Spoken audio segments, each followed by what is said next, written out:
Welcome guys. So in this video I'm going to be talking about how to create cheap ships in the late game.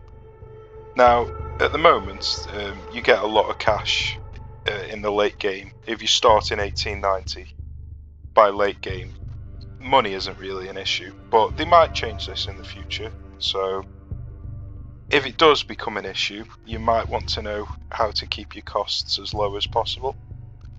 So what I want to show you is something in the game which is basically, if you have a hull form, let me just go on Battlecruiser. If you have a hull form over 117, then your speed can be changed without it affecting your weight or your cost.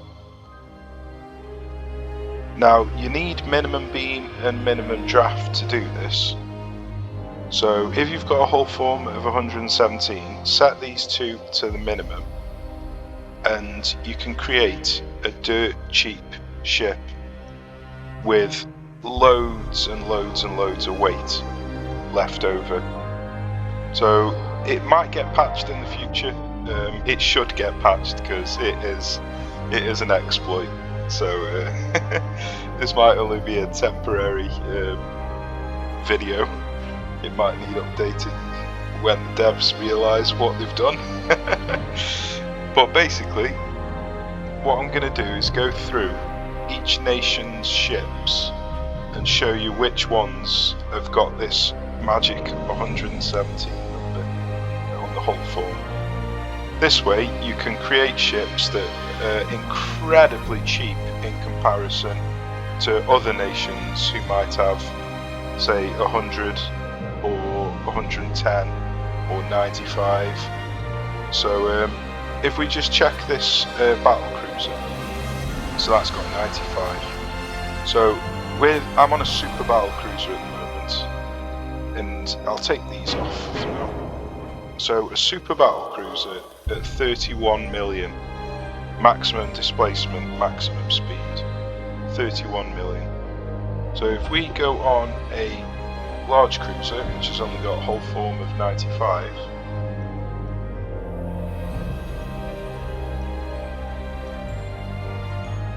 so as you can see, it's triple the cost. So 31 million up to 108 million. So that's the difference between a hull form that's over 117 and a hull form that's lower than 117.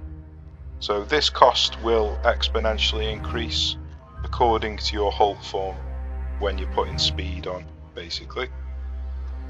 So I'm going to go through each nation's ships and show you which ones are good for which nation. So you can, if you want to play a specific type of gameplay, you can choose the correct nation to play that type of gameplay. Okay, so battleships up first. So there are 3 nations with a battleship that's got 117 hull form. I'm actually including nations that have got 115 because the difference is pretty minimal. So let's say 115 plus. So one of these nations is France. So we've got 117 on the modern battleship and 119 on the super battleship 2. So the French have actually got the 2 cheapest battleships in the game. If you want to go maximum speed, this is. So as you can see, dirt cheap with loads of weight left over, and you've got the versatility of being able to choose a small one or a gigantic one. So that's France. Germany have got one. It's the modern battleship. That's 115, so it's a little bit more expensive, but it's still really cheap compared to other ships. Unfortunately, they haven't got one that's larger than the modern Battleship 1, but at least they do have one. So that's France and Germany, and then the other one is Italy. So Italy have got one, which is the modern Battleship 1 again. So again, they haven't got a large one, but they do have the modern Battleship 1. So if you want to play with battleships, the 3 best nations to do this at a cheap cost with maximum speed. So if you want to play with fast battleships for cheap, then it's France, Germany and Italy. France having access to the super battleship at maximum speed as well. Okay, so we'll go on to battle cruisers next. So the 2 nations, there's only 2, but the 2 nations with battle cruisers, are Britain and Japan. So Japan have got one on the experimental cruiser and then another one on the modern battle cruiser. So the experimental cruiser is a little bit different to all other battle cruisers in the sense that it can't go above 12-inch guns, but the modern battle cruiser can. That can use any size guns. So if you want to play battle cruisers, obviously we can't use Japan in the campaign at the moment, but in the future we will be able to. So if you want to use battle cruisers, the 2 nations are Japan and Britain. Britain's actually got 3 different battle cruisers that you can choose.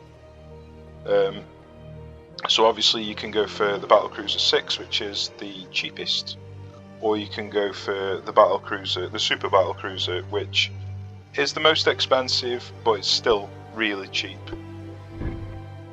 So if we have a look here, it's got, what's happening here? Am I on? I've just moved to Japan. How's that happened? Right, so the super battle cruiser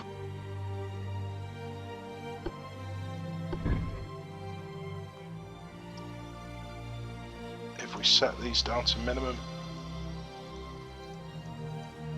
this to maximum, it's only 38 million for a super battle cruiser that's got 49 knot speed. Obviously you'd need a load of engine efficiency. I'm not recommending that you do go up to 49 knots. I think 39 is the realistic maximum that you really want to go to. But at least you've got the versatility of being able to set this at whatever you want. So this has obviously got access to better towers, better stability, and so it's going to have better accuracy, but it does come at a cost. So Britain and Japan have got the best battle cruisers. Onto heavy cruisers. So there are quite a few different nations that have got decent heavy cruisers. I think there's 3 that have really excel in heavy cruisers, and that is Russia, Italy and Japan. Obviously Russia and Japan aren't in the game at the moment, but you've got Russia, Italy and Japan, and then 2 other nations that are good with armoured cruisers are France and USA. So we'll have a look at France and USA first. So France have got 2. This one in particular, the modern heavy cruiser 2, is fantastic. It's got really, really good accuracy.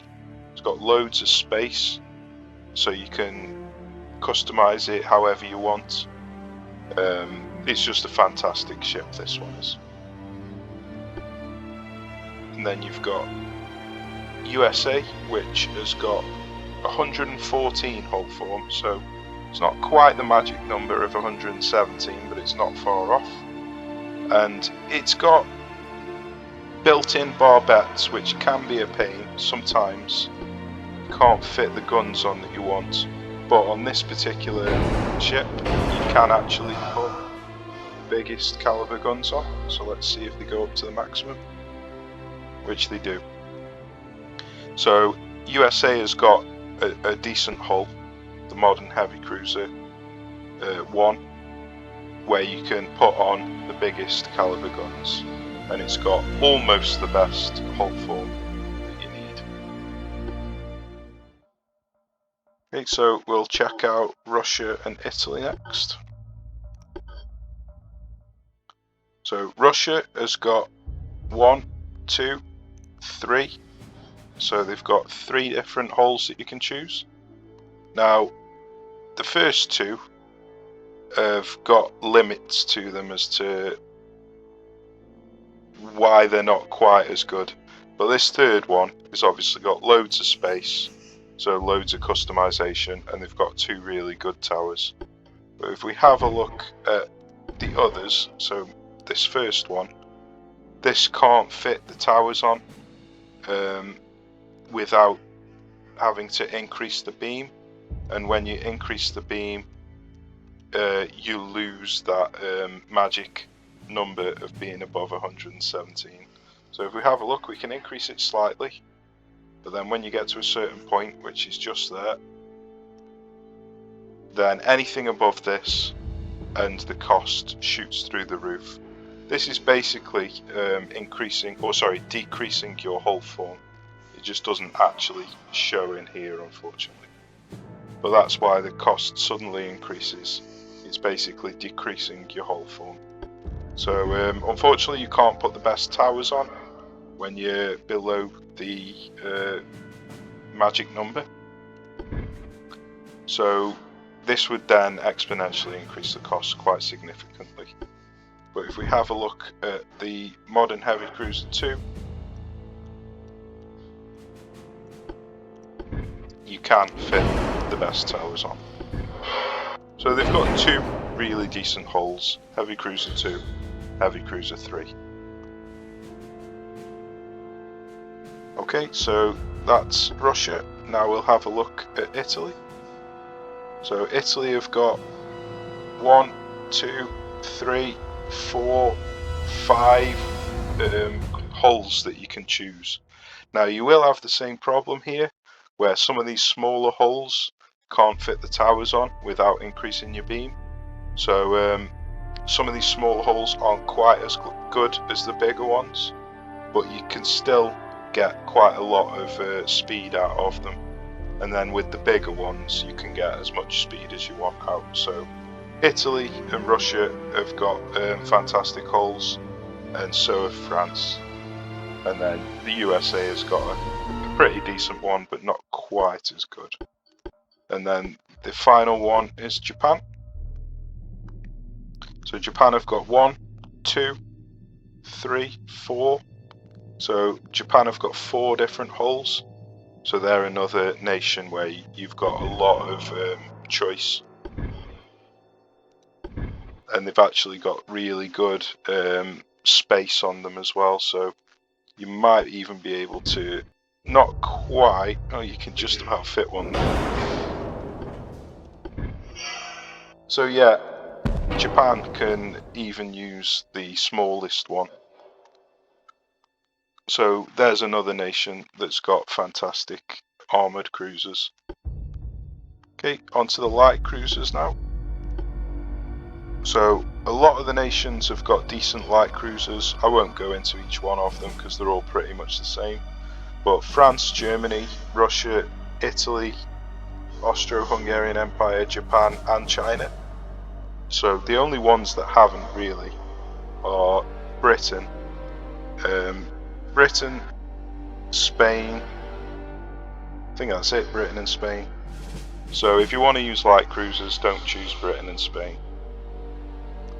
And then destroyers, basically there's only one nation that's got a destroyer that's 115, and that's Japan. All the other nations have got significantly lower, less than 100. So Japan's got 115, France has got 93, Russia's got 96, and then all of the others are below 90, with Spain and China only having 83. So in terms of cost, If you want to keep your costs low, then each nation will excel in different things, so I'll just do a quick overview of what you want to choose for each nation. So Britain, you're going to want to go battle cruisers. That's pretty much it for Britain, it's just battle cruisers. Obviously you can use whatever you want, but I'm talking in terms of value for money. So Britain is battle cruisers. France are a versatile nation, they can use battleships, armoured cruisers and light cruisers. Germany are battleships and light cruisers. The USA are armoured cruisers. Unfortunately, the USA have got very expensive ships, so armoured cruisers are the only decent option for them really, in terms of cost. Russia have only got the 3 smallest ships, armoured cruisers, light cruisers and destroyers. So these are not very good in terms of value for money for the larger ships. Italy are battleships, armoured cruisers and light cruisers, so they're quite a versatile nation again. Not quite as versatile as France, because they don't have the super battleship, but they still have a lot of heavy cruisers that you can choose from. So if you want to go heavy cruisers, choose Italy. Now the Austro-Hungarian Empire, they get the short end of the straw, along with Spain and China. So the only decent choice really in terms of value for money for these is light cruisers, which is a bit of a shame.